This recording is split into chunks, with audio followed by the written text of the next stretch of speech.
In episode 164. I discovered more about myself through other people's stories and ex- the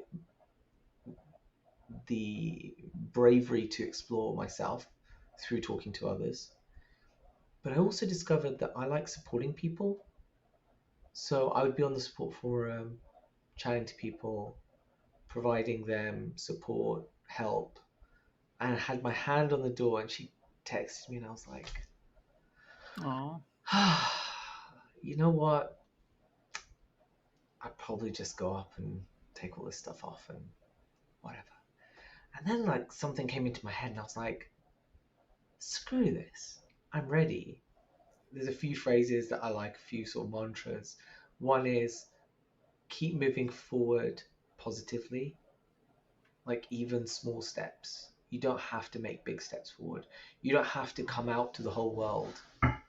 Just do something little that takes you one positive step forward. welcome to the Cross YAAS podcast, the podcast that says YAAS to cross dressing, sexuality, and gender. First off, happy Halloween, y'all. Today's quite the spooky day. A lot of people like myself enjoy the festivities and the chance to dress up because for a lot of us, this could be like the one day of a year that we really get a chance to express ourselves. Um, but anyway, today's spooky guest is Sara Snow. She's another guest who I know from the Discord server, the Cross YAAS Confidential. But she was gracious enough to chat with me at around 2:30 a.m. her time, just like Sarah K. And then myself with Sarah K. in a future episode where I did it at 2 a.m. because I'm crazy like that sometimes. Anyway, Sarah talks about how important it is to hear other people's stories, some mantras to live by, and so much more. We talk about how important representation is and how much it matters, and how much growth can happen and be done from just hearing other people's stories that you relate to. Well, here she is. Yes, yes, yes, yes, yes, yes, yes, yes. Cross Yes Podcast, which is Mirasol and Billy. Hey, it's Billy with the Cross YAAS podcast. Today we're here on a special Spooktacular Halloween edition with Sara Snow. She's from Hi. all the way on the other side of the world from me. It's probably like what 1 to 2 o'clock in the morning for you. Nearly 2 a.m. Uh, over here. that's to me a little insane, but I did that a couple weeks ago, so that's kind of cool, I guess. Um, I know you from the Cross YAAS Confidential Discord server. I think you've been on there for a little while. I was looking back. I've been on there since I think around January last year or Okay, yes, thereabouts. that's So a quite a little while then. while, It's but quite a kind while. of active and not active. Yeah, there's so Um, many people that sometimes it's yeah. hard to keep track, especially because some people like they'll talk for a while and then stop and then come back and stop and come back. But it's always a great to see you show up. So Sarah, would you like to introduce yourself? Yeah, I'm Batgirl. No, sorry. Um, Wait, who are you again?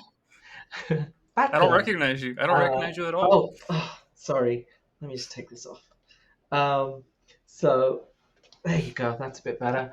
Um, I did have this great idea to come as Batgirl today, and it kind of worked. But then when I looked at myself on camera, I was like, "Aye, I'm not No one, sure.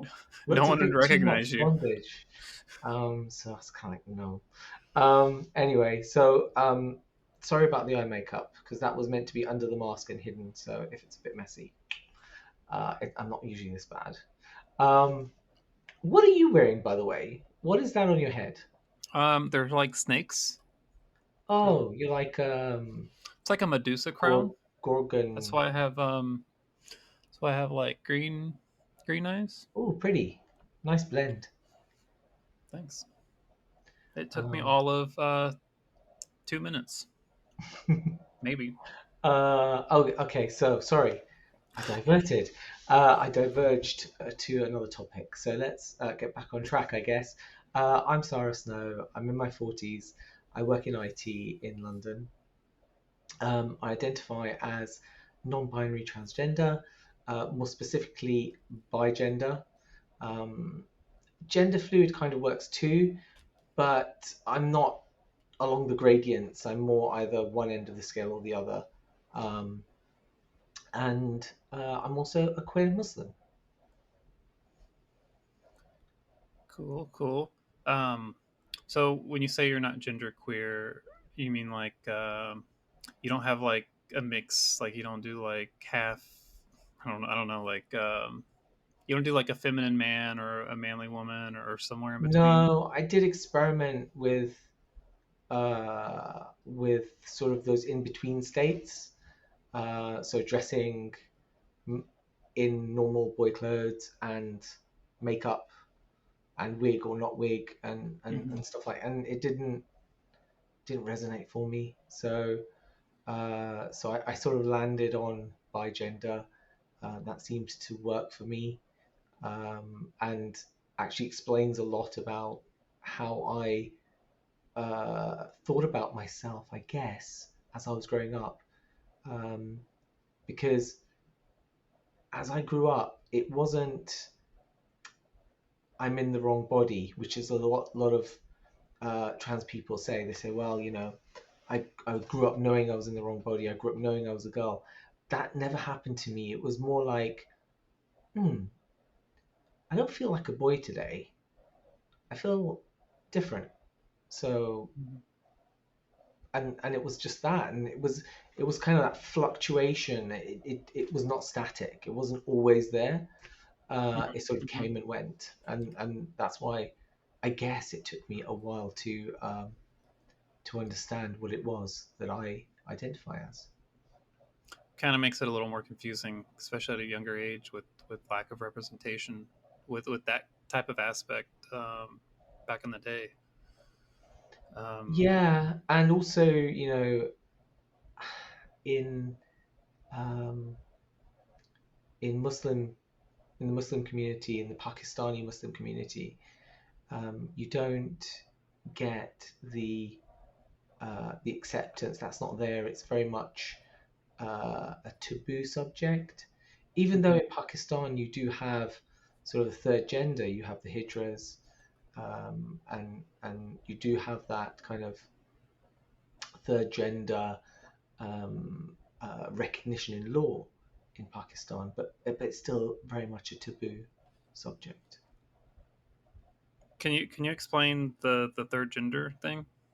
So yeah, I mean, Pakistan is one of very few countries that has a third gender on officially as part of its,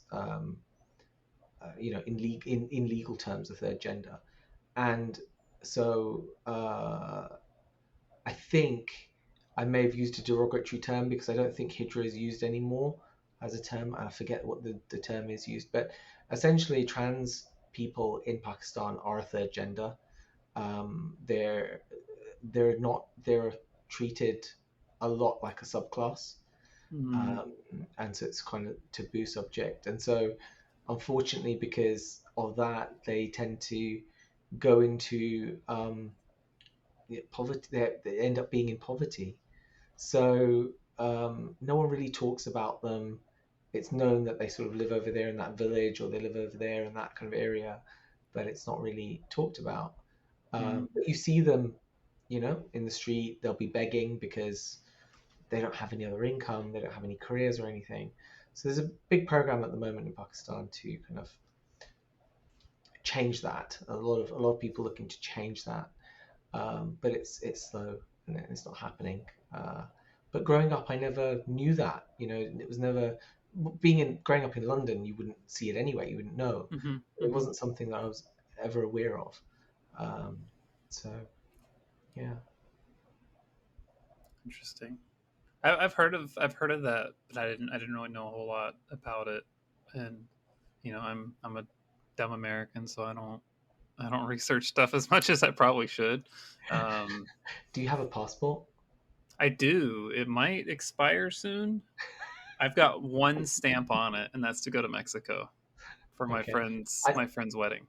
so I don't think Mexico counts in terms of abroad travel No, because it's like I mean I was in a resort the whole time, so I don't think it counts. that's really funny. No, I guess that's true. I think, you know, America's such a big place that you have so much to visit in your own country that kind of the outside world doesn't really matter from that perspective. But Hmm. it is always Hmm. funny when I talk to somebody in the States and they say, I don't even have a passport. And that's really strange to me. It like to me, it's not shocking at all because, like you said, there's so many other places around here to go, and to like go anywhere international, it's kind of a pain in the butt because it's like if it's anywhere across the oceans, you know, you got to like fly. Like who's no one's taking a boat anymore. You got to like fly over there, and it's expensive, and it's just so much easier. Just like, oh, I'll just drive to the next state over, or you know, I'm With from your Texas. cheap Texas is gasoline. yeah, so I'm from Texas, so shoot, it was like be like a 4 or 5 hour drive from point to point, just one Wow, way. So that's that a in whole itself is like country. a whole journey. Yeah. Yeah. When I moved, it took me 12 hours to get from one end to the other end, and it wasn't even end to end because I was kind of central, and I still didn't leave the state. Wow. Yeah, I can't imagine that. That's huge. It sucked. I was so tired. Um, so how was that like growing up with your background and like Um, your ginger yeah, stuff like I and stuff? said, the feelings came and went. I always knew that um, something didn't resonate about my identity. I couldn't really ever put a finger on it in my early years. And as I got older and understood gender a bit more, I started um, so into my teens and university age.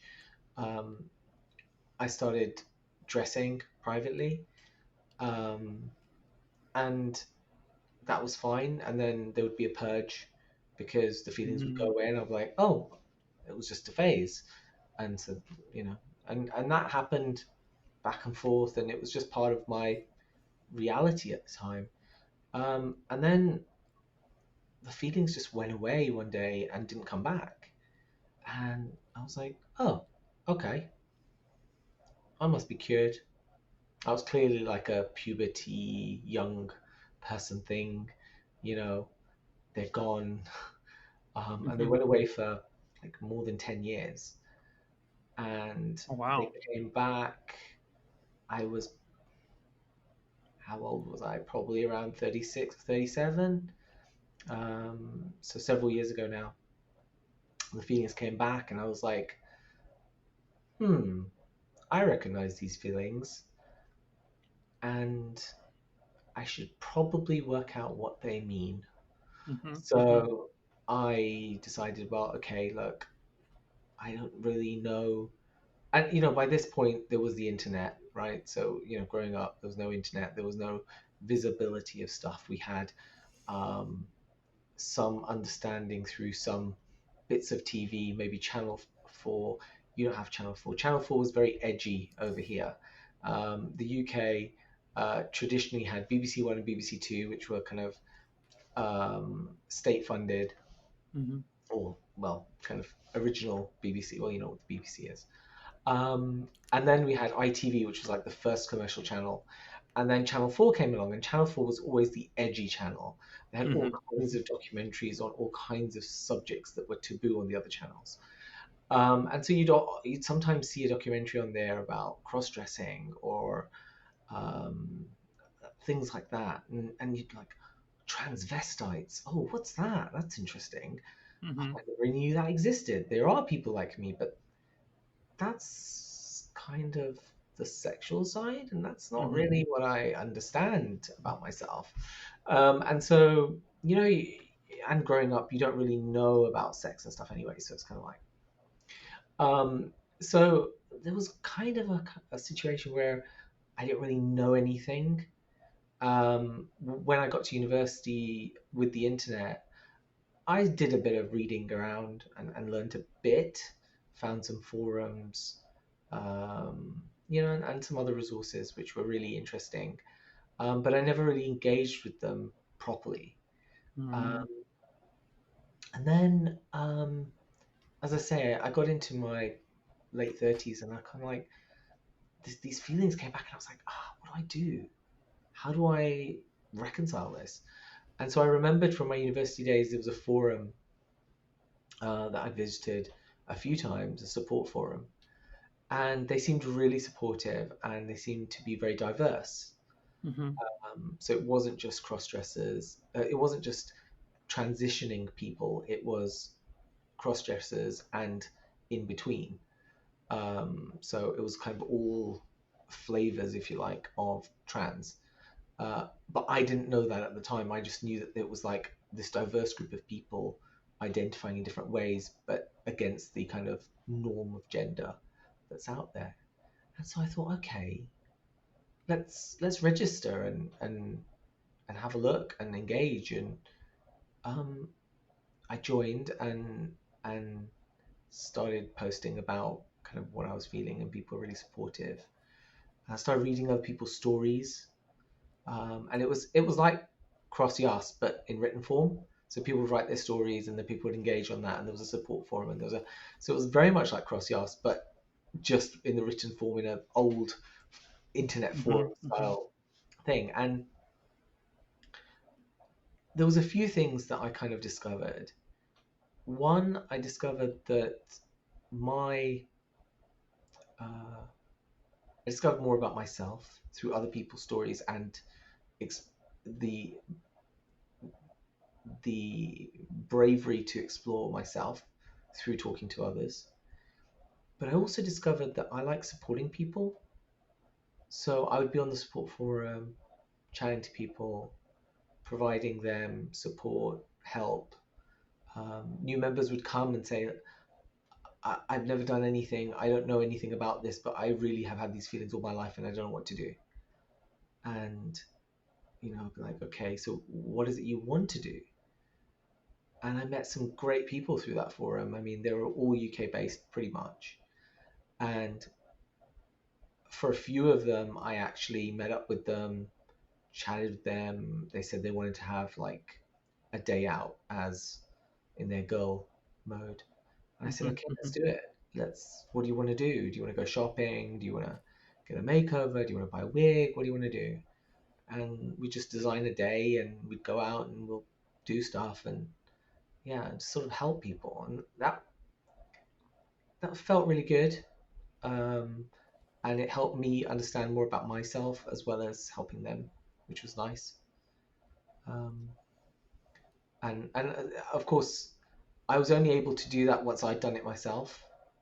So uh, through engaging with the forum, I was like, oh, I think I need to go out and do something. And they were like, well, what do you want to do?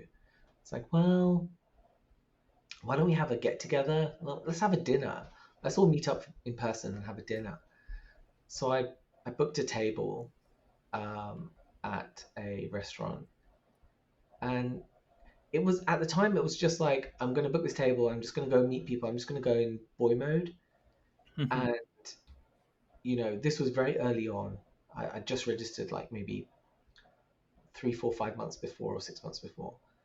And I said, I hadn't really done very much in terms of exploring my identity. The one thing I had done was get a makeover. Um, but I had this dinner and about 20 people said they'd come. So I booked this table, paid the deposit, and like 7 people turned up. Dang! Oh my gosh! And I was talking to my friend about this afterwards, and she was like, you know, getting trans people in a room together is like herding cats. And That's so true. So true. Even just getting people in this kind of a space is so difficult. yeah, it So is. I It's I, so I hard. totally get it. Oh my gosh! I can't Um, imagine how that felt too. No, it was fine. I mean, I was doing it for me. I wasn't doing it for them, but it was just kind of like I've got this massive table, but so I had to call the restaurant and say, hey, loads of people have dropped out on the last minute, so can you just downsize the table? And they're like, yeah, cool. Oh, okay.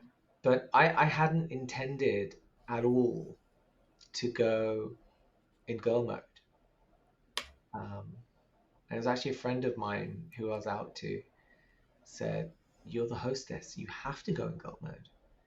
You have to. And I was like, I don't have anything. I like literally have nothing to wear. And she said, well, we need to go shopping. And I was like, okay. I don't know what that means. It sounds like something I should be able to do. But in my mind, there's kind of like I have to go shopping as a girl. That means I need to be dressed up as a girl in order to go try stuff on to see if it looks right. And how's that going to work? And I didn't understand how I was going to do that.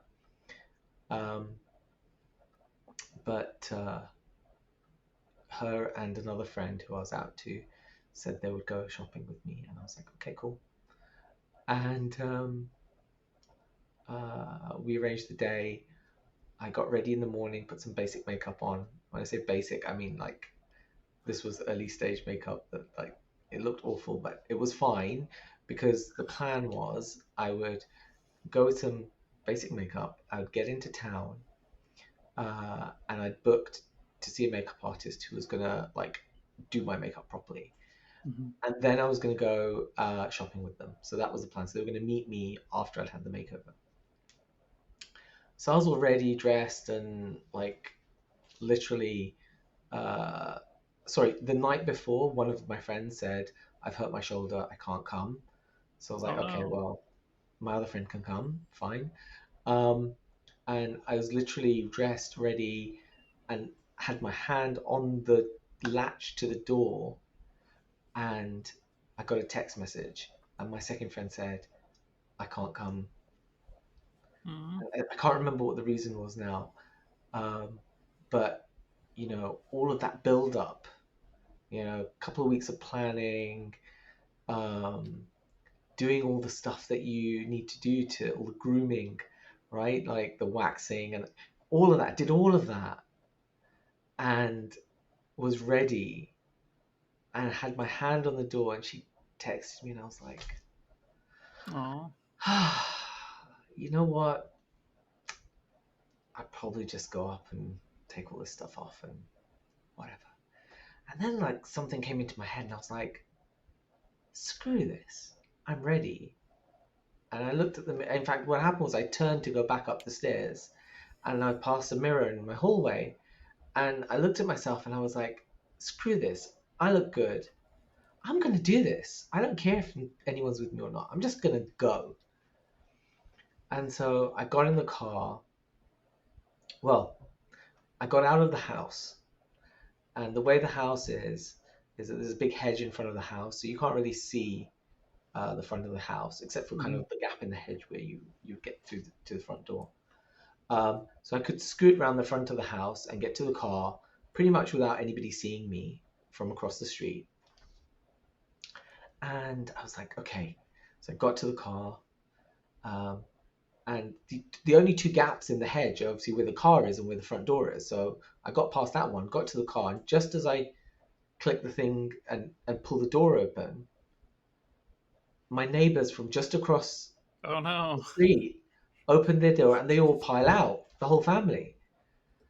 And I look at them and my brain goes into overdrive and I'm like, ah,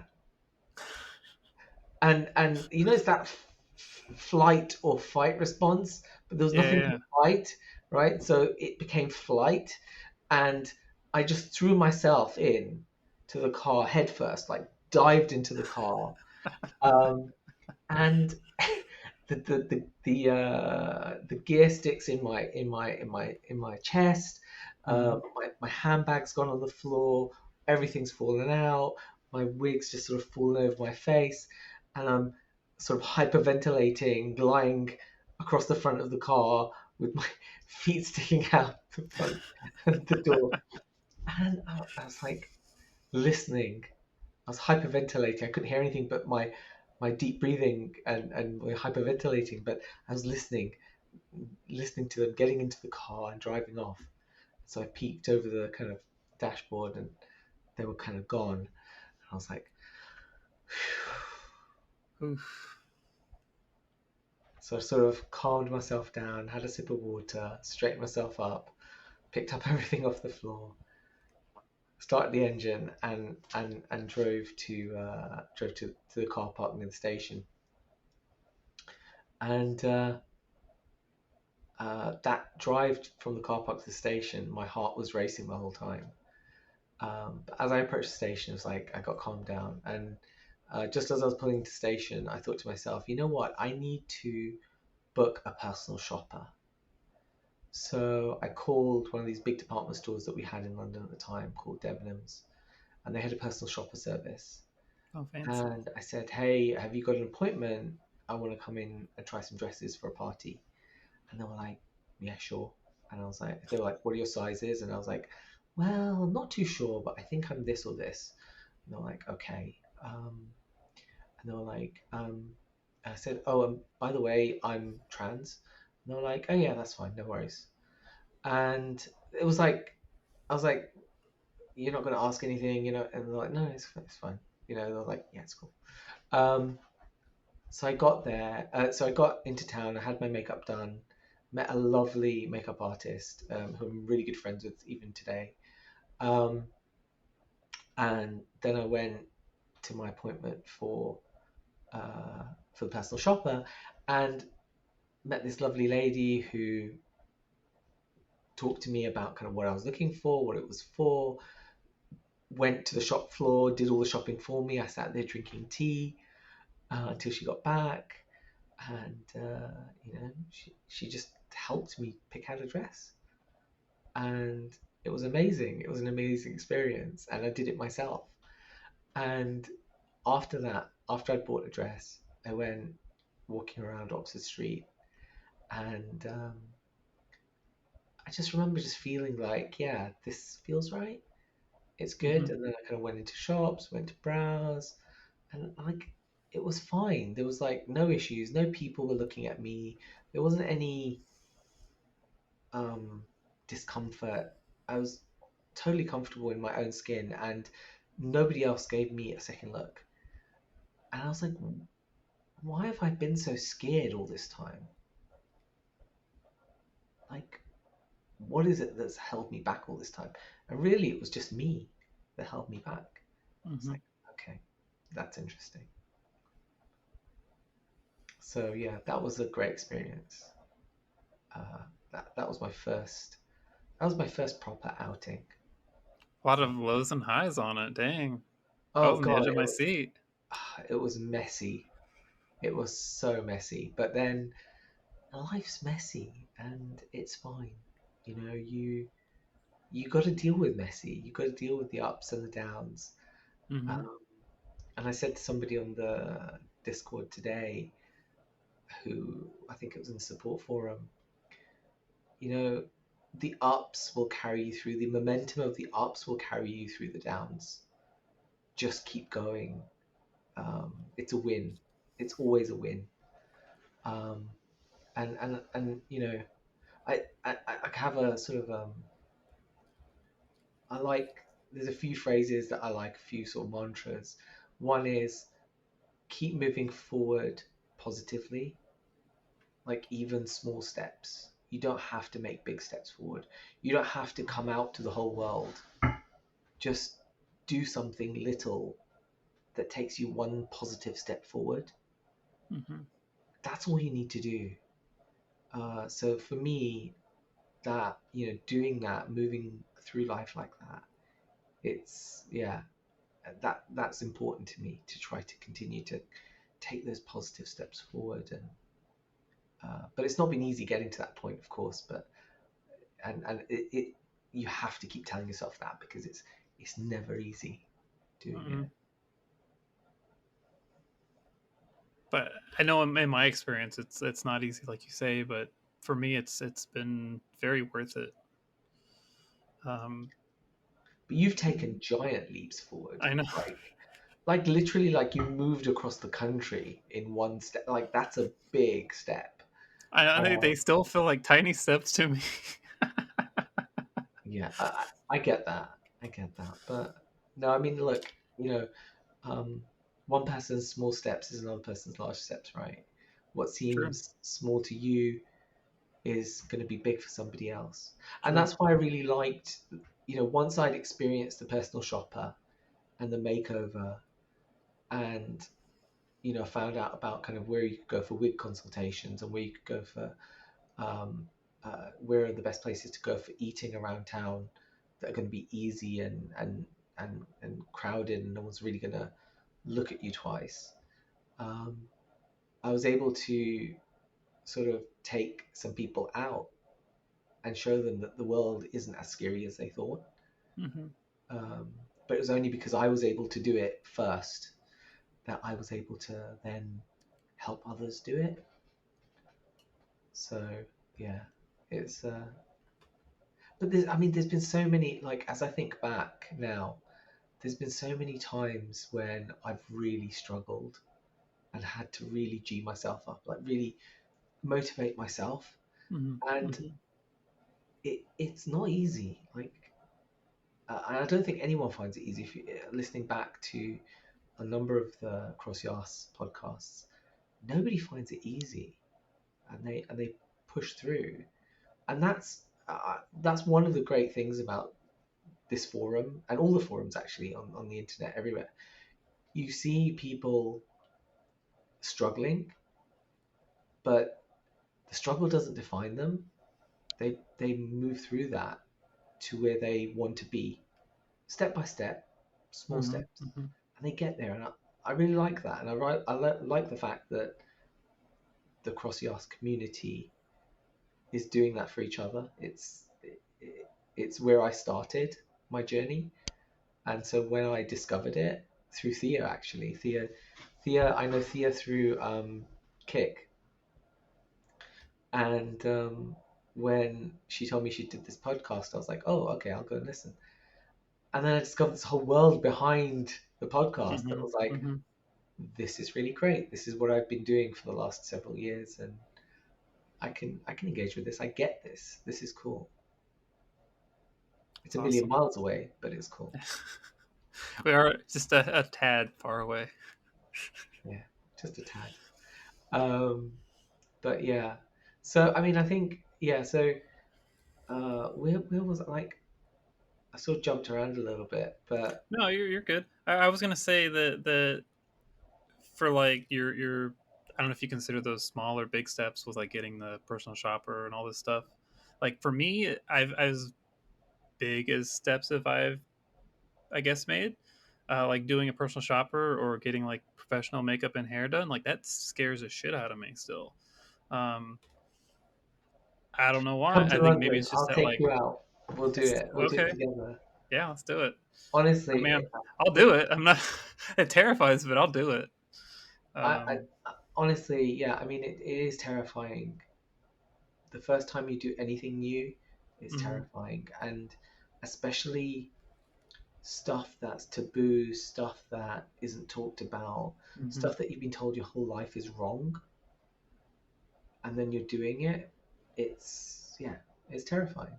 I get that. I, I mean, I terrified the hell out of myself. Um, so, so like I said, I kind of got to this point where I had to explore what this means to me, Mhm.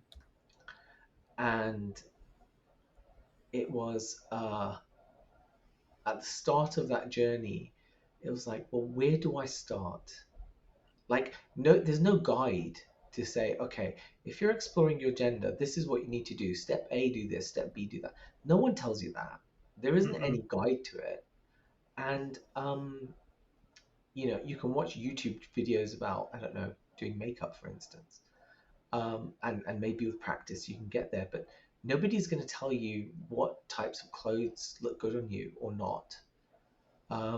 And like girls grow up learning this stuff, experimenting and learning this stuff together in their Mhm. friends groups and individually. And there's me, a 30-something-year-old, going, what bra size am I? Like, you know, it's not a question that ever occurred to me before.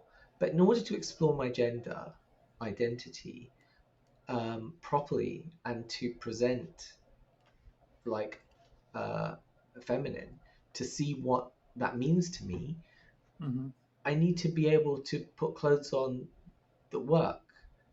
So, what bra size am I? What I don't have boobs, so what boob size should I be? Like, no one can answer that question. Uh, and so, right at the beginning, when I was doing all this exploring, I, I noticed in one of the previous podcasts that you spoke to, was it Sophia Less? Oh yeah.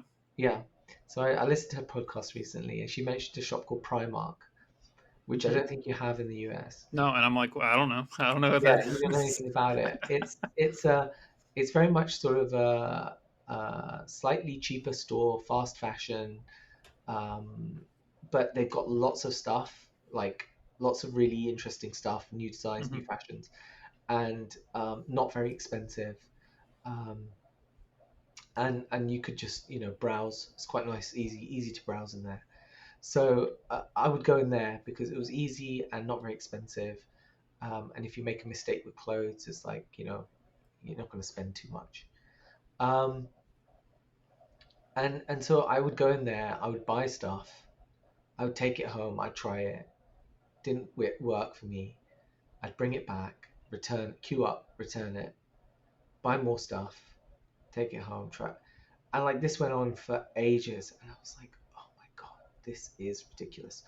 There has got to be a better way, and the better way is use the changing room. Mhm. Sounds like, okay, dilemma. How do I go in the changing room? Because at this point, I was not presenting female. I didn't know how to present female. I didn't have any clothes. I didn't have any, underwear. I didn't have any. I had like nothing or very Mhm. little. And so I was like, okay, well, what I can do is I can take my, bra with me and my boobs, and I can sort of change in the dressing room and try stuff on. And yeah, it won't be like a full representation of what it looks like because I won't have the wig and I won't have the makeup and whatever, but at least I'll get an idea that this thing fits me, suits me, or doesn't. And so I said, okay, this is the plan. So I took that stuff with me in my rucksack, and I I picked up a basket and I started loading up with clothes I want to try. And so at the bottom were the kind of the more feminine stuff, and then above it were some girl jeans. Mhm. And I didn't take more than 10 items because I know there's a limit of 10 items. And so I walk up to the changing rooms, and my heart's racing. And I'm like, okay, it's all right. It's just a changing room. I'm gonna take these clothes and change and try them on. It's fine. That's what changing rooms for. And I get to the front of the queue, and there's a huge, huge, like 6 foot something, built like a house guy. And he says, "How many items?" And I said 10. And he goes, "I have to count them." Oh no. And obviously, I was giving off this nervous vibe, right? Because he Mhm. wasn't asking to count anybody else's, but clearly me, nervous, sweating, looking shifty, not because I'm a thief, but because I was about to take women's clothes into the men's changing room to try them Mhm. on. And I was like, okay, all right, um, I'm just gonna run away. All right, in my head, I'm like, just turn around and say it's all right, and just run. And then I was like, no, no, hand him the basket. So I was like, okay, here you go. And he starts taking the items out one by one. One, Oh. two, Ugh. 3, 4. Are you sure you want to try these on? Oh my And gosh. in my head, I'm like, just turn around and leave. Just go. Just get out. I'm like, yes. I'd like to try. Yes. And it was like, okay, 4, 5. And they're getting more and more feminine as the basket goes down. 6. He got to about 6, I think. Maybe 7. And he says, are you sure you want to try these on? And everything in my head was screaming, Oh. get the hell out of there. You do Mm-hmm. not need to be here. Do not put yourself through this. It is not worth it. And then I had a friend called Stella on the forum, and she's just the most fabulous person that I've ever known. Um, she was in her 50s when I met her, um, cross dresser, and just living her life, and didn't give a care about anyone else. And all of a sudden, in my head, I said, what would Stella do? And something just clicked. And Mm-hmm. I sort of straightened up, puffed out my chest a little bit, took a deep breath, and went, yes, I would like to try those on. Do you have a problem with that?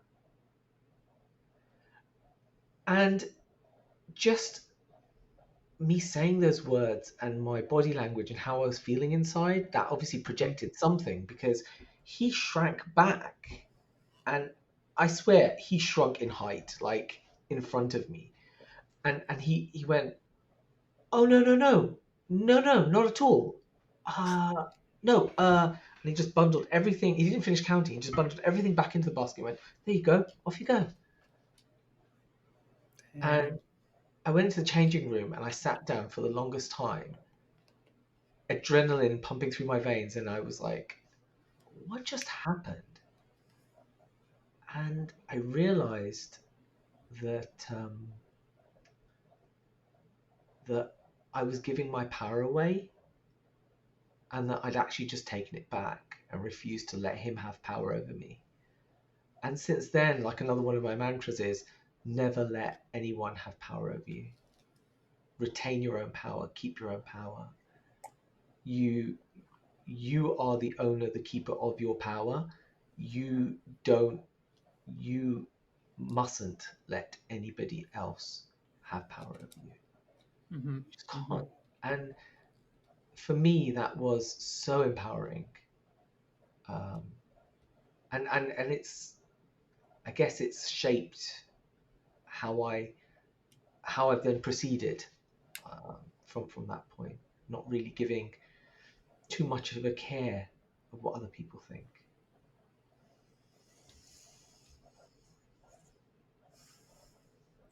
Yeah, that would have terrified me. And it definitely brought me back to sometimes. I remember like the first time I bought a pair of boots, and they like rang it up, and they're like they check, they like look in the box, pull the boots out, close the box, go to scan it. The card machine didn't work, so they moved over to another machine, scanned it, same thing, pulled it out, opened it, like they didn't already know it was in the fucking box. Didn't Card machine didn't work again. They went like 4 different registers, and eventually I just like forget it. It's not worth it. So oh my gosh, that really resonated with me. But I had to go back another day because I was like I at the time I couldn't handle it. Yeah. No, I've been in that situation plenty of times where I've picked stuff out and I just haven't had the bravery to go to the counter to pay for it. But this time, like I said, sort of Stella came into my head, and that inner Stella came out and just projected, and I was just like, okay, I can do this. Like, this is not beyond me.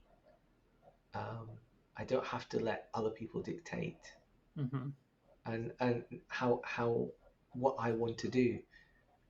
And in fact, my inner voice sometimes tells me that I can't do stuff, and I want to do it. So I just say, you know what, I'm not going to listen to you, inner voice. You're a naysayer, and I push through. And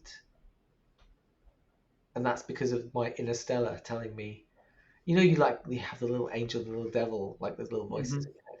I have those all the time, and they're always telling me, "Oh, you don't look good. Your makeup's not on point today. Whatever." Like, don't care. Gonna carry on. Gonna do it anyway.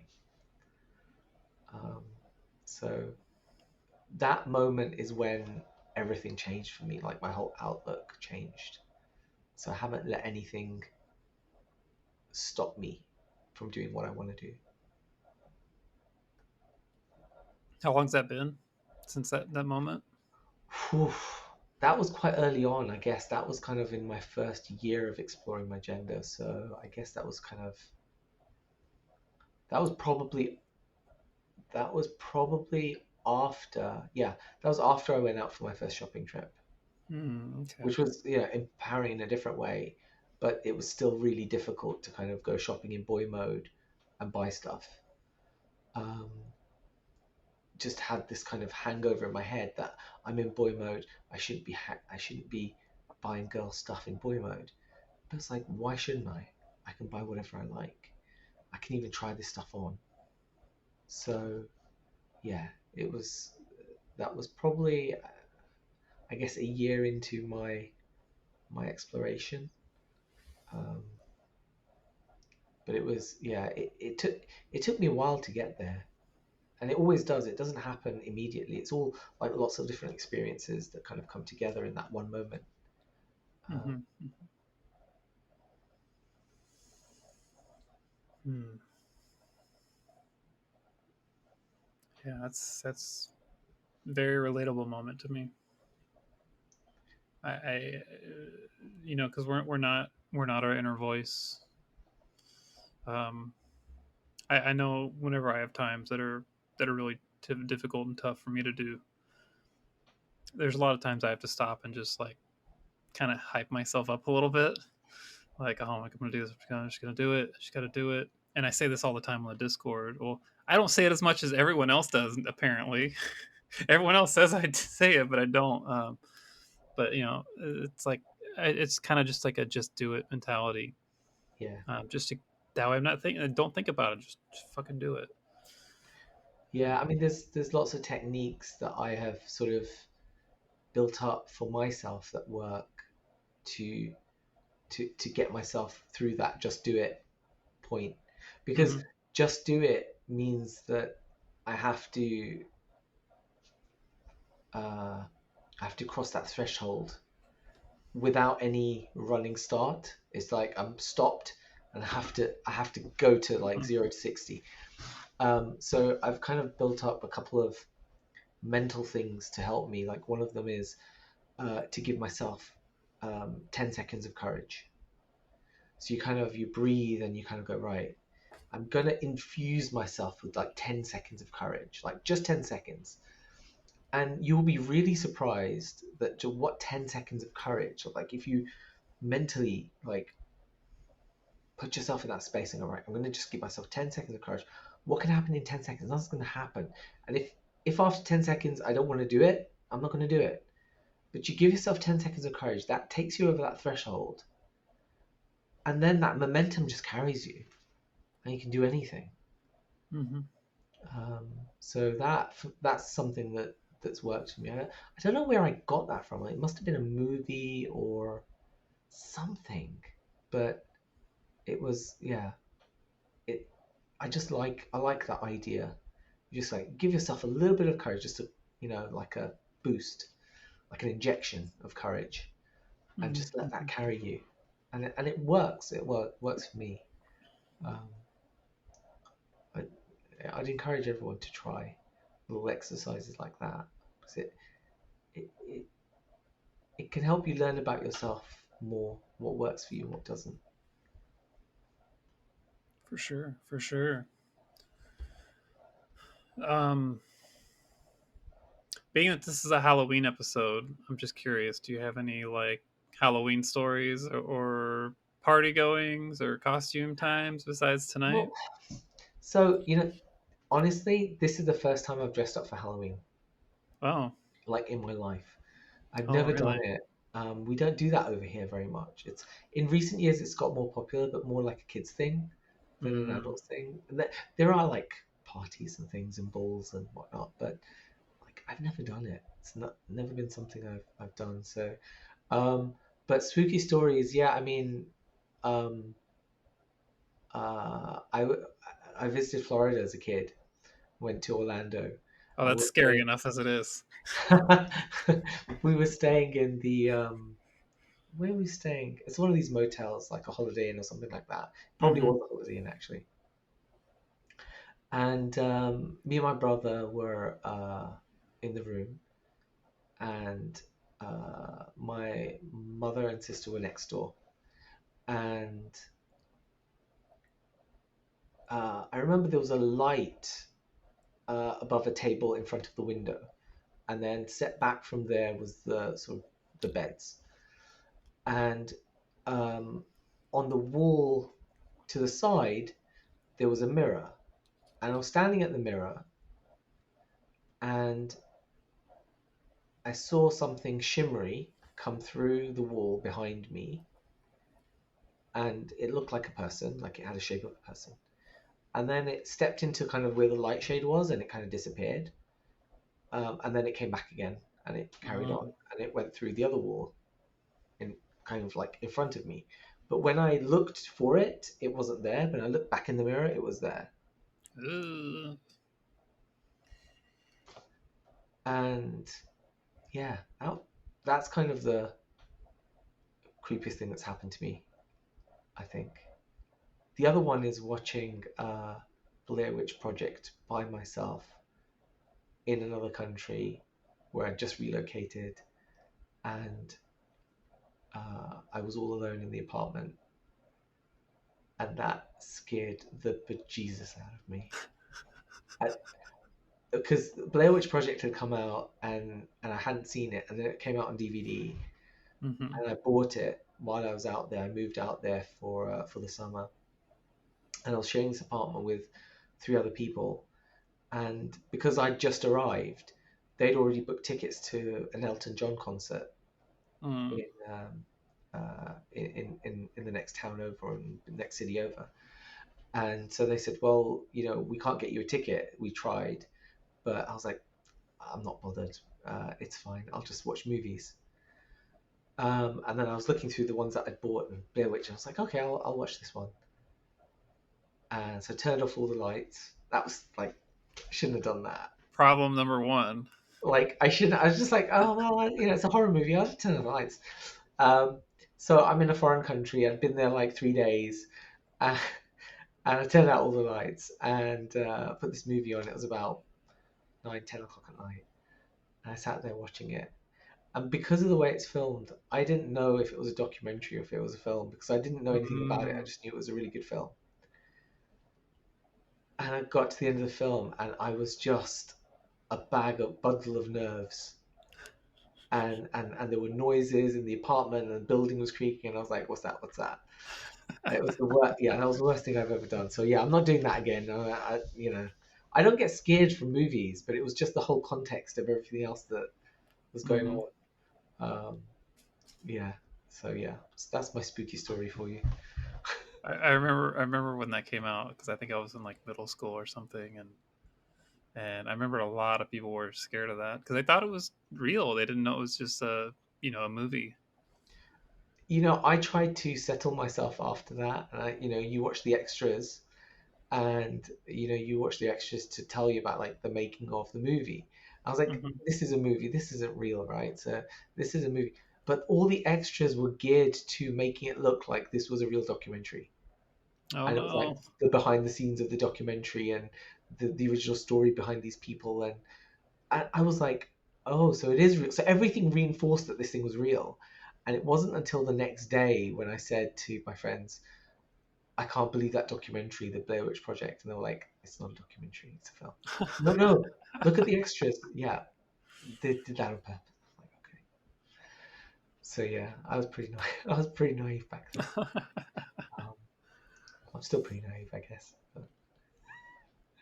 But it was, but I guess like all this time, going back to kind of how I got to where I've got to now.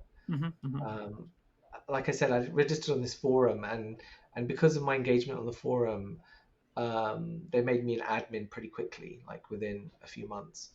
And because I was posting like literally tens, hundreds of posts a day, um, and I probably had nothing. I don't know what I was doing at the time. I probably had nothing better to do, um, and it was great supporting people. But once I'd kind of worked out who I was, and that working out who I was happened.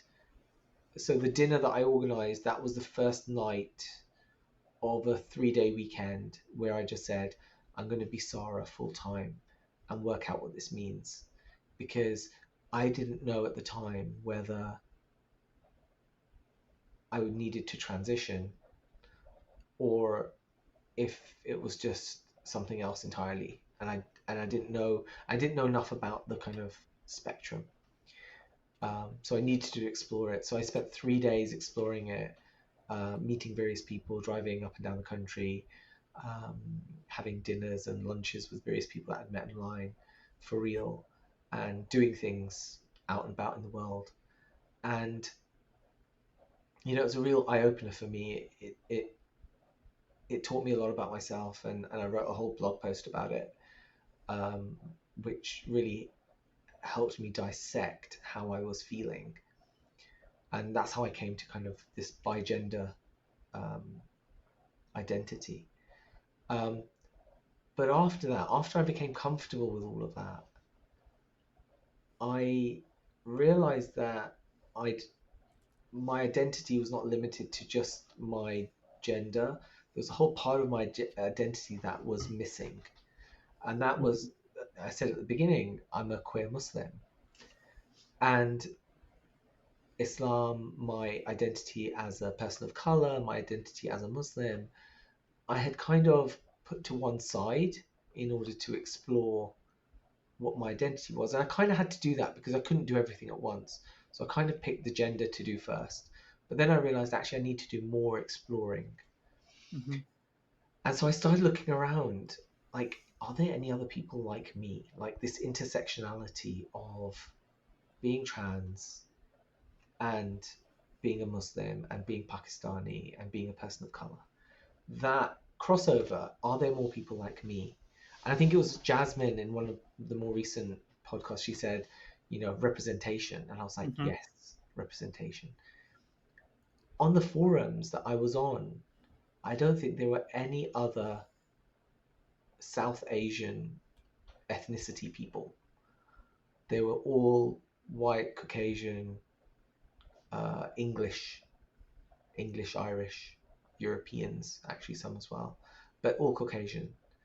And so while that community was great and lovely and beautiful in so many ways and gave me so much, and I gave back to it, it was not enough for me.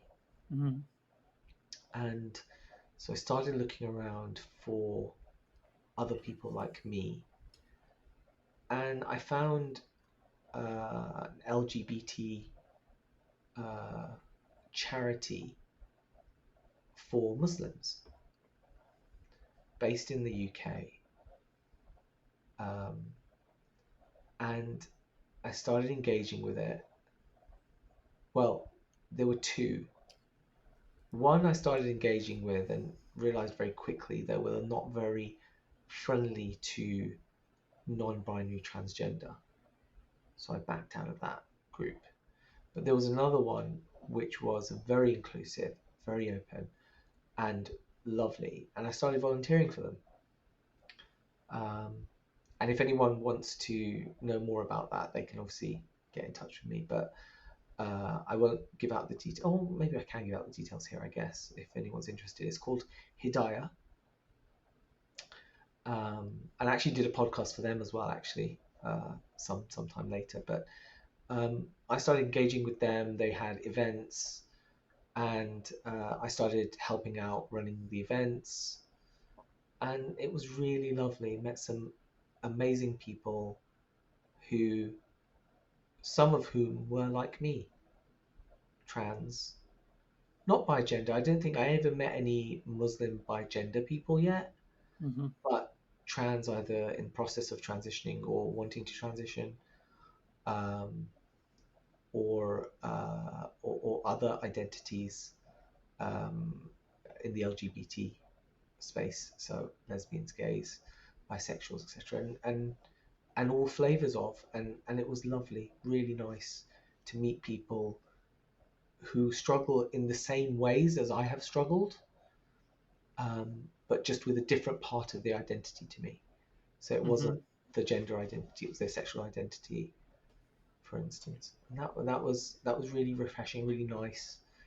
Um, so I started running their, I started helping out on their WhatsApp support group. I'd actually already set up a trans support group in WhatsApp, uh, and one in Kick as well. Um, and then I subsequently went on to set up a Muslim, LGBT Muslim support group in Kick as well, which is still running but very quiet. Hmm. Um, and so, yeah, just opening up the spaces. For me, it was really important to open up safe spaces for people.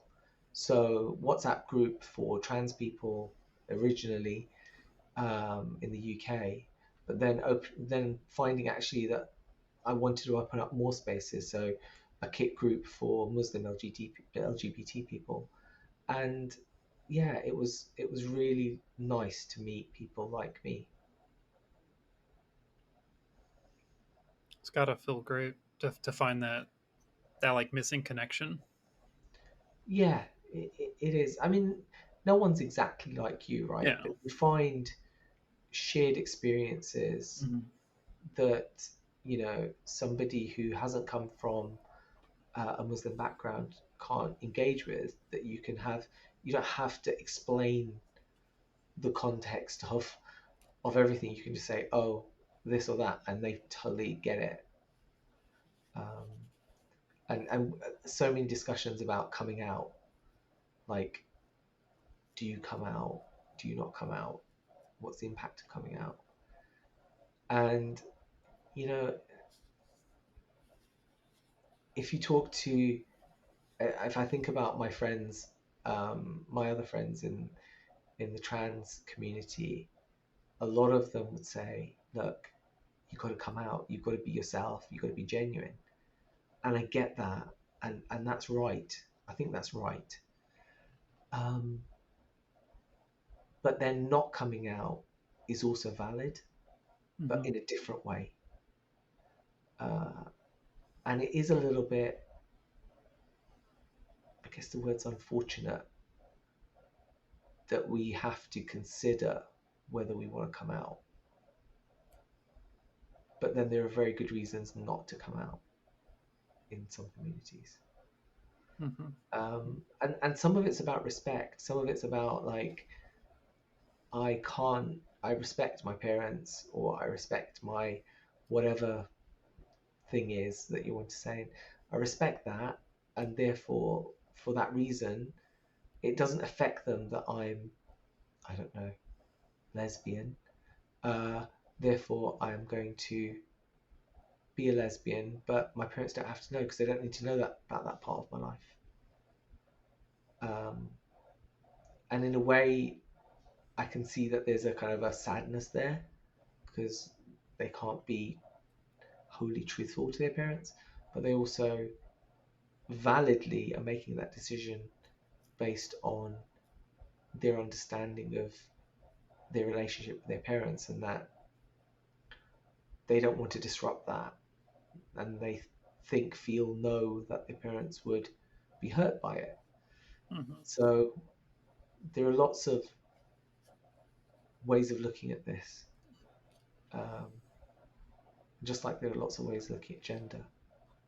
Uh, and so it's important. I think it's really important to recognize uh, that there's more than one path through life.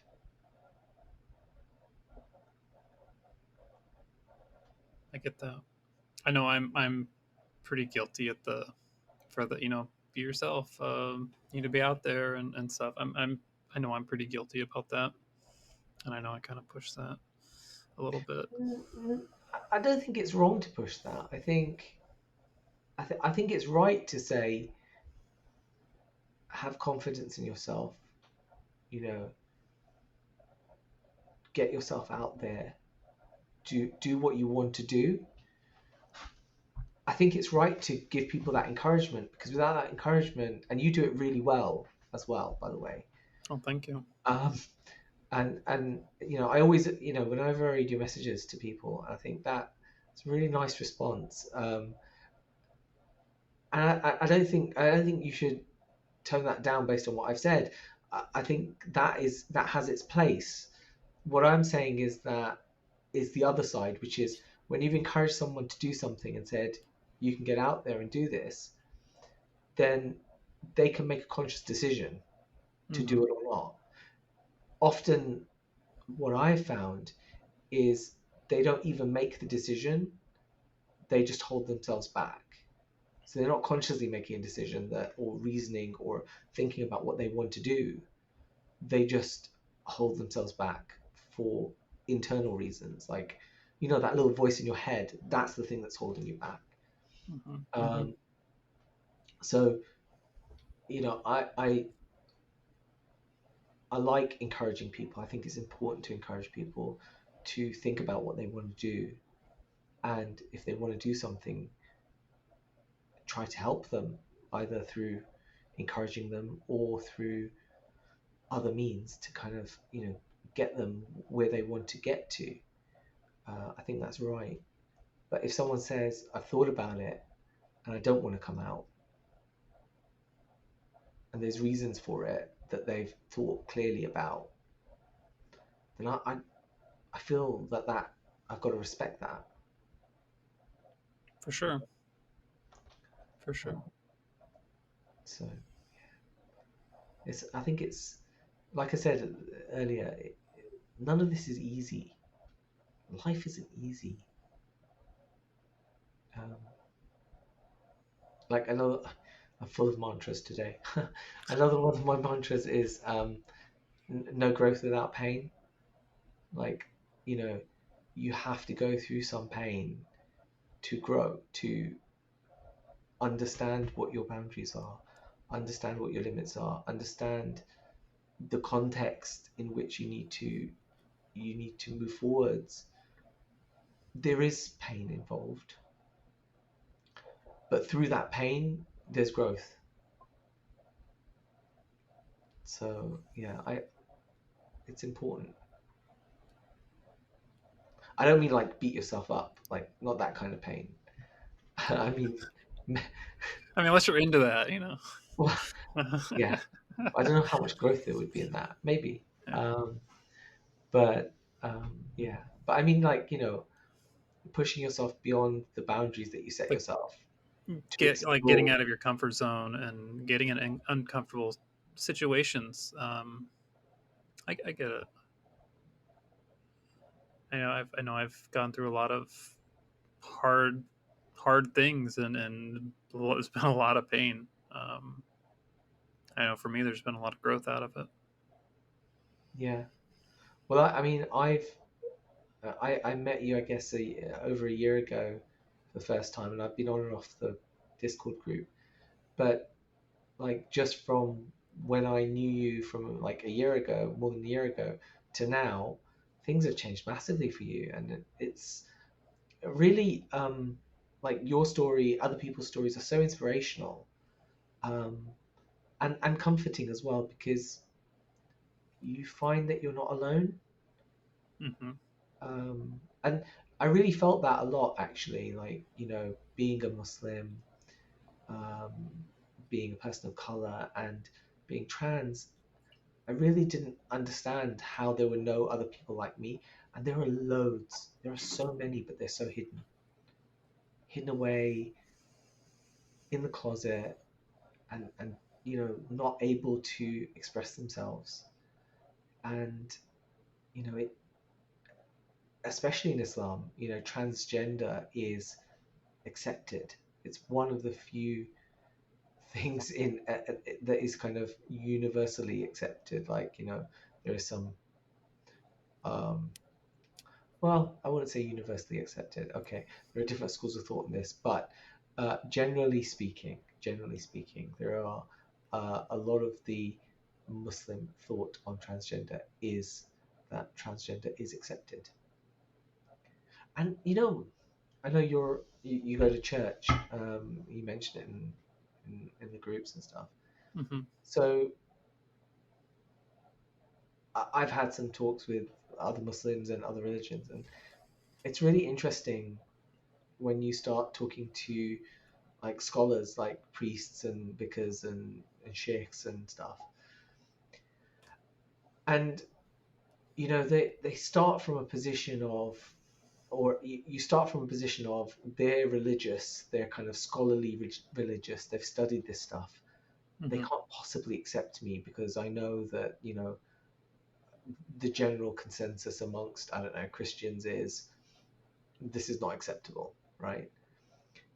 But when you start talking to these very scholarly, very intelligent people, you start to find that actually they have a very godly view of the world. And I'll always remember a story. A friend of mine, I took her out for her first outing, took her for a makeover and a lesson and wig fitting for her. And she had a great day. She flew. Like, I took her out and it was almost like she was just waiting for that opportunity, and she was so natural in her own skin. She was just so happy. Um, but she was Catholic, and since she had been exploring this kind of gender journey that she was on, she disconnected from her church a little bit. And then she Mm-hmm. told me later that she'd gone back and she'd come out to her vicar or priest. I don't know what status he Oh, was. yeah. I don't know Um, the hierarchy. I don't know the hierarchy, but she'd come out to him. I think he was priest. She said anyway, and she described him as sort of what you would see as an old school Catholic Irish priest, Mm-hmm. like stereotypical how you'd imagine that. And she said, I went to him and told him, look, I've been a bit disconnected from the church. And he said, yeah, I've noticed. And she told him why, and said, I haven't been really feeling myself, and I've discovered this about myself, and I wanted to tell you. And he said to her, and I'm paraphrasing here because I don't know exactly it, but it was somewhere along the lines of, you're telling me, I think you're telling me because you think it's a sin and you're confessing to me in some way. And even if it is a sin, even if it is, don't you think that I know that my congregation is full of liars, backbiters, gossips, adulterers, cheaters, thieves, all manner of sinners, and those sinners affect other people. Mm-hmm. So even if your sin, even if what you've told me is a sin, you're not affecting anybody. You're not doing anything to anybody. You're living your life. So how can that be a sin? And I was like, wow, that old wisdom that comes through experience and godliness, like taking that empathetic understanding of the world and putting it into context. I'll always remember that. And actually, another vicar said to me, he said, he said, in the he said, in the infinite possibilities of life on this planet, so many thousands and hundreds of thousands of possibilities of life and types of life, Mm-hmm. colors, shapes, skin colors, eye shapes, nose shapes, body shapes, heights. There's so much variation in the physical world. Why are we limiting God and saying God could not have possibly created variation in people's heads, in their minds, for how they Mm-hmm. identify, for what they feel? I mean, the way he was talking about it, he was almost saying that we are doing an injustice to our understanding of who God is by putting this limitation on him, that he is not, he's limited genders to two, and we know that's not true. um, so there's some really beautiful ways of looking at the world with religion. um, and I think, I mean, not everyone engages with religion, I understand that, but if you do, and you, like my friend did, moved away from it because they felt they were sinning, go back to it. Like, you can. God is more than this idea that some people have of who he is. And that relationship that you have with God is a personal one. No one gets to define that. Mm-hmm.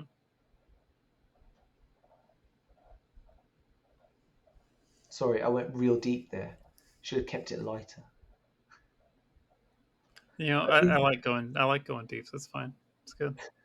But these are the kinds of things that you kind of, that I've gone through, um, to get to where I am. And I don't I don't know if it will resonate with anyone else, but I know through talking to other people that there's so much variation in how people feel about themselves, that how could it possibly be that God didn't design that to allow that variation? Like, it doesn't make sense. I I get it. I get it. I mean, maybe not fully, but I definitely I understand. I understand a little bit. Um, but I mean, I've talked about it a lot recently with a lot of my recent stuff with you're a man, you need to be a man, you were born a man or whatever, and it's like, really, really. Yeah, this But kind like, of self-limiting it's like mentality. I'm me being the way I am now. That this is who I am, and the person I was before, that was me suppressing myself and being going against who I was supposed to be. Yeah, it's. I think it's really important, and I think I mean, you're one of the people that I really, when I look at kind of how you look at the world and your journey, it's really quite inspirational. I think everyone's journey is really inspirational in different ways, um, and you learn a lot through people's ups and downs. Mm-hmm. Like, it. But yeah. I mean, how on your side, Billy, do you, now that you have moved away from where you started, was that like a fresh start? Did you see that like as a turning a page in a book, and like, now start again when you moved out to West End? Totally, totally. Honestly, I feel like I'm starting over from scratch. Like I'm, it's like I'm born again, and it's like I'm starting over with It's whatever really great. experiences I had before. But like I feel like I'm starting from scratch, and this time I can do a bit more on my terms. Yeah. Well, to someone looking from the outside, you certainly are taking every opportunity that's presented to you, and it's really inspirational to see that happening in sort of in real time. How did Why? how did it go today? I don't know if you want to talk about it, but I'll how talk did it about go it. today with work? Did It was good. okay. To get some background or context for the listeners. Um, I am in this employee resource group at my work about for LGBTQ people. It's called like Pride of whatever, and I was asked to be the spotlight of the newsletter, the month or whatever. So just a little short. They asked me like some questions. It's a little short bio of like where I'm from, how I ended up where I am and stuff, and I agreed to it like a month ago, and then I did my little bio, and then just yesterday I got an email. They're like, "Hey, are you sure you're okay with us putting this out there because you're not really out at work?" And I've grown a lot in the last 2 months. Like I've gained so much self acceptance. It's when I think about it, it's kind of insane. Um, but I'm just like, yeah, sure, whatever. I'm okay putting it out there. And my thought process too is like it's like a private group, so like this email really shouldn't leave the group anyway. But if it does, I'm okay with it. I'm really tired of hiding myself. And then today we had a like a group meeting. We do it like once every other month, like once every 2 months, and they talked about me a little bit, and then everyone had their little coming out stories, and they asked me to talk a little bit about myself, and I gave a very brief,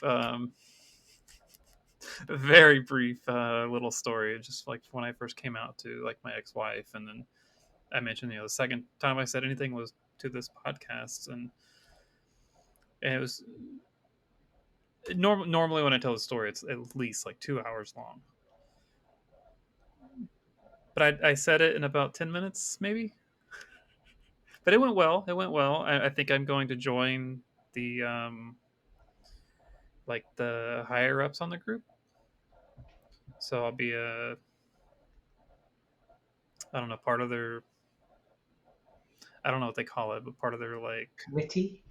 yeah part of the committee. Yeah. Great. So that's Did you say that you're the only trans person in the group?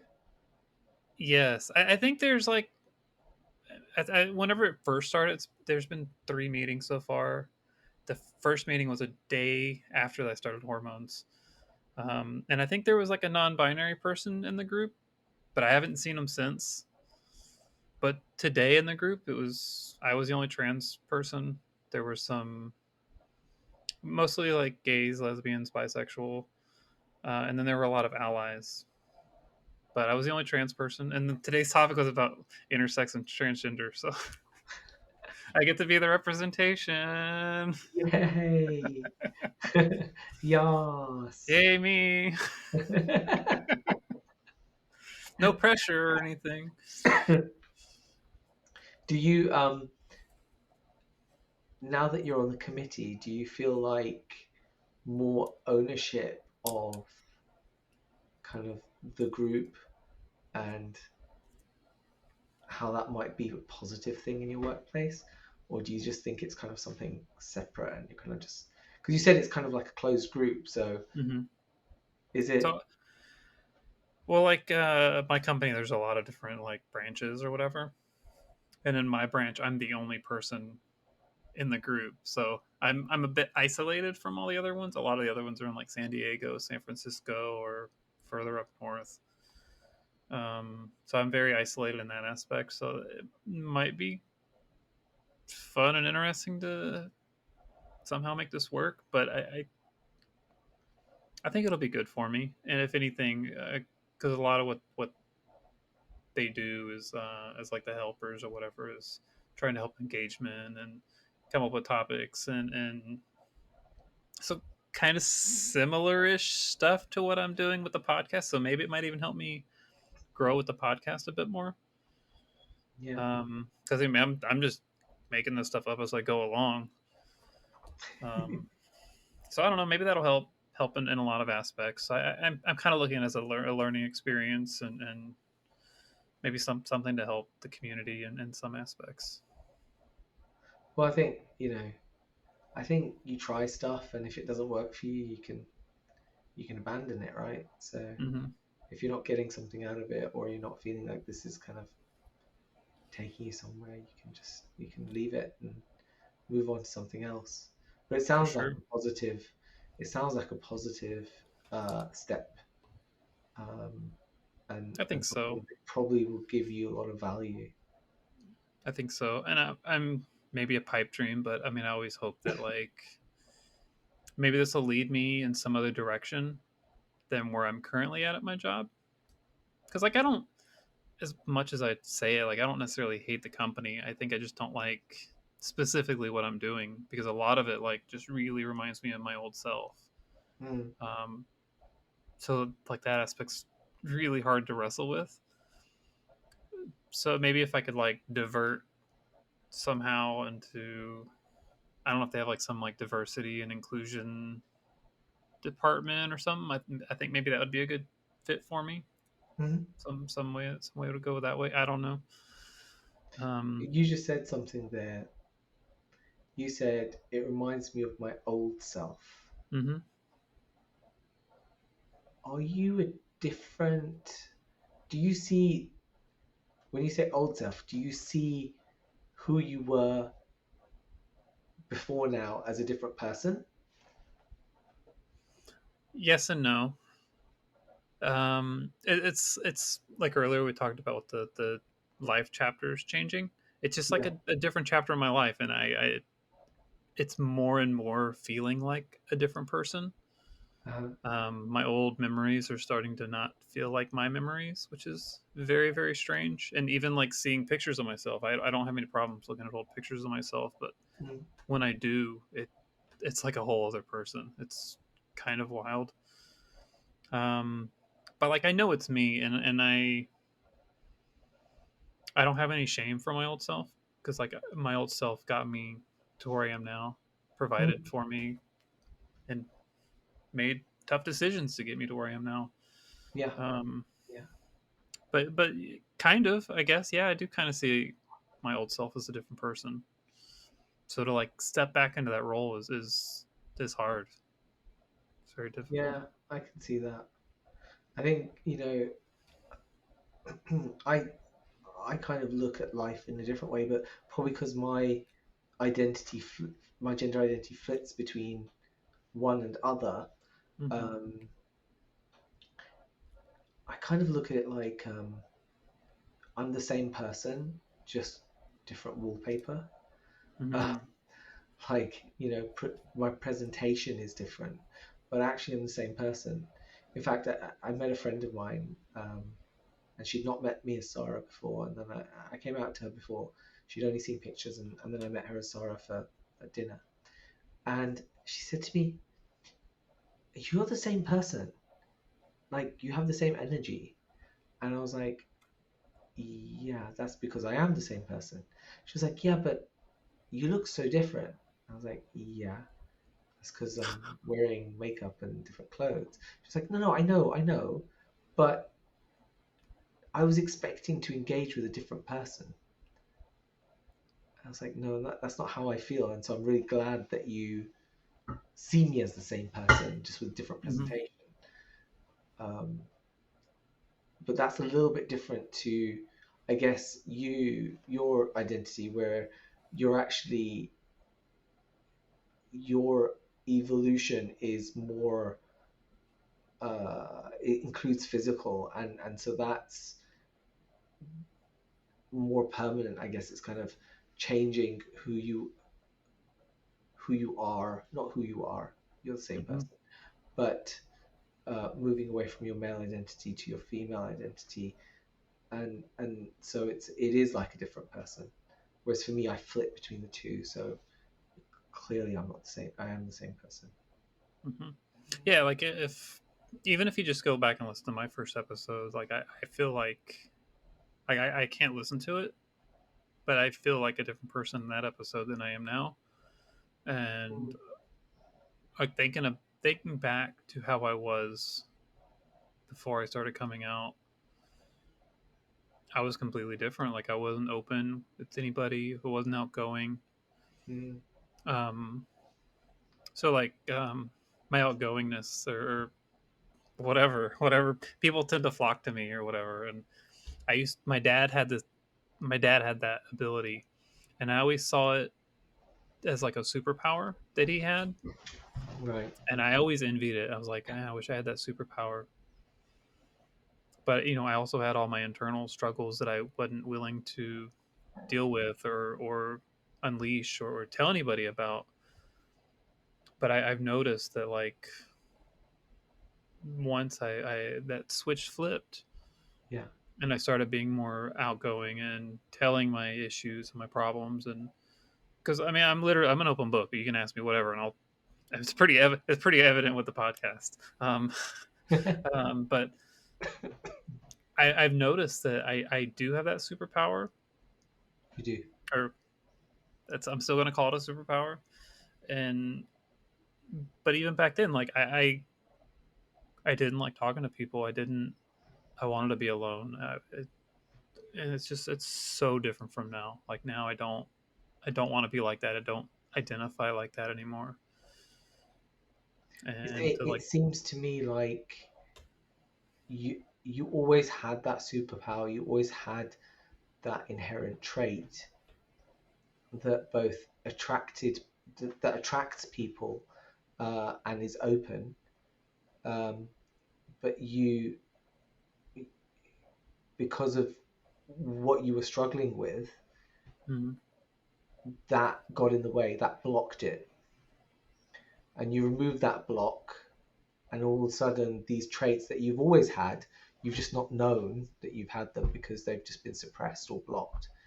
They've just come out, mhm, and it feels like you're a different person, but you're the same person. You just have removed some blocks that has allowed other parts of yourself to be more visible, uh, and that's really, I mean, like there are lots of people on the Discord chat that you talk to, and especially you, Billy, I would say, and but everyone on the Discord chat actually. I can't think of a single person on the chat that I haven't talked to and or chatted with and thought anything but you are such a beautiful soul.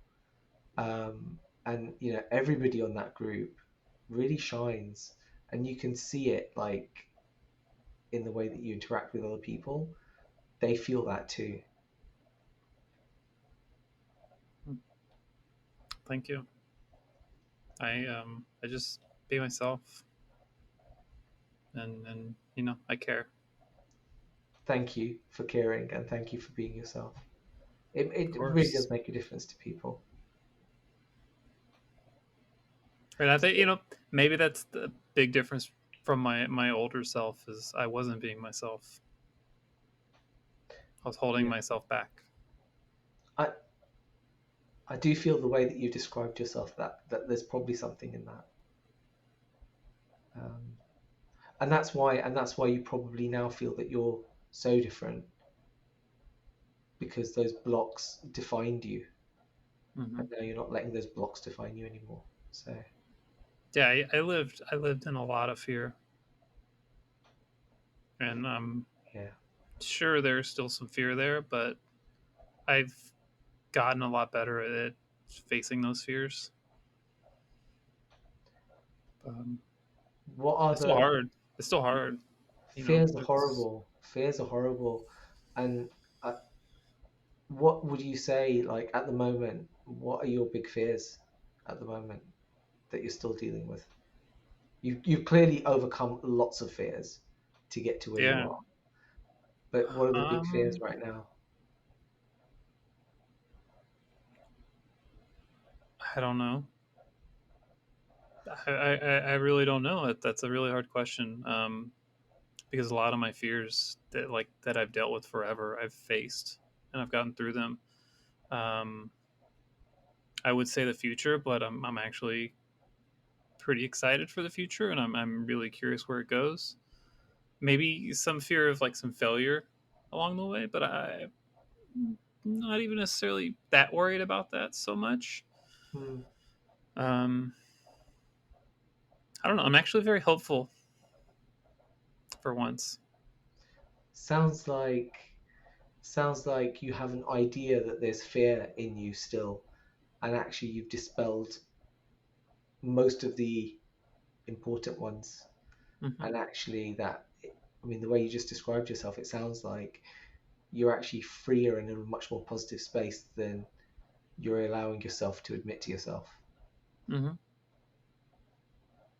Yeah, I think I described in the last episode of Sophia. I mentioned like where I stopped resisting, and I'm like on the conveyor belt, just like letting it go, see where it takes me, and I don't know, I'm just not that worried about it. Just here for the ride. Just here for the ride. Uh I think I've got to go. oh, it's your pups. Yeah. Oh. Well, I should probably get some dinner too. Um, well, thank you so much, Sarah, Thank for you. coming on and telling us so much of your story. It's very insightful and very inspirational, I think. Thank Um, you. Thank you. And of thank you for course, having me. It's really of nice to course, talk to you. of course. Likewise. If you enjoyed or related to Sarah Snow and would like to share your story, please reach out to Giselle or myself on the CrossYAASPodcast.com website, the CrossYAAS Podcast Instagram, or the CrossYAAS Confidential Discord, which can be found on the CrossYAASPodcast.com website, and that can also be found on the CrossYAAS Podcast Instagram. Um, the Discord is a great place to reach out to many of the previous and future guests, including myself. I'm on there quite a bit. It's a really a fantastic place to find a sense of community and support. I know it's helped me get to where I am, and I kind of relate it with Sarah's first mantra of keep moving forward positively, even small steps. You don't have to make big steps; just do something little to move positively forward. Um,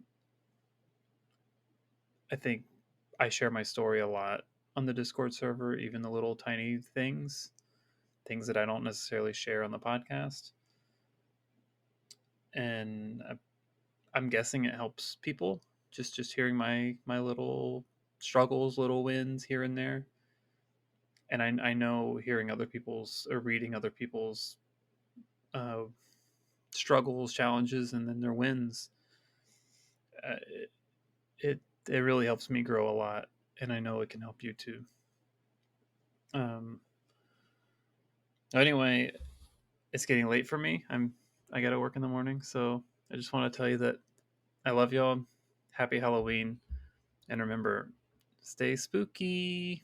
Bye. I'm not here to diagnose or treat anything. I'm just here to share my story, have others come on the podcast to share their story, to help you learn about the world of cross dressing, sexuality, and gender.